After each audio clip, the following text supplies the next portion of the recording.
எதிர்காலத்துல கார் பறக்கும்னு கற்பனை பண்ணிருப்போம். ஆனா சீனா அதை இப்போவே நிஜமாக்கிருச்சு.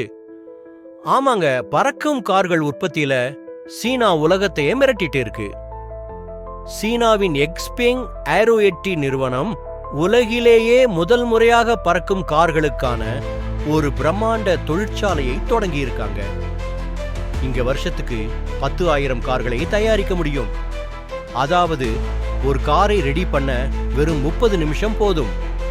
அதே போல ஈஹெங் நிறுவனத்தோட பறக்கும் டாக்ஸிகள் ஏற்கனவே கமர்ஷியல் அனுமதி வாங்கி குவாங்சு மற்றும் ஹெஃபே நகரங்கள்ல சுற்றுலா பயணிகளுக்காக பறக்க தயாராகிட்டு இருக்கு.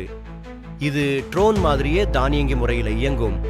அமெரிக்கா மற்றும் ஐரோப்பிய நாடுகளை விட சீனா இந்த தொழில்நுட்பத்துல பல ஆண்டுகள் முன்னாடி இருக்கு. அடுத்த 5 வருஷத்துல நாம ரோட்ல கார் ஓட்டுற மாதிரி சீன மக்கள் வானத்துல கார் ஓட்டுறத பார்க்கலாம். இந்த நெட் தொழில்நுட்பம் இந்தியாவுக்கு வந்தா எப்படி இருக்கும்? கமெண்ட்ல சொல்லுங்க. மேலும் தகவல்களுக்கு சப்ஸ்கிரைப் பண்ணுங்க.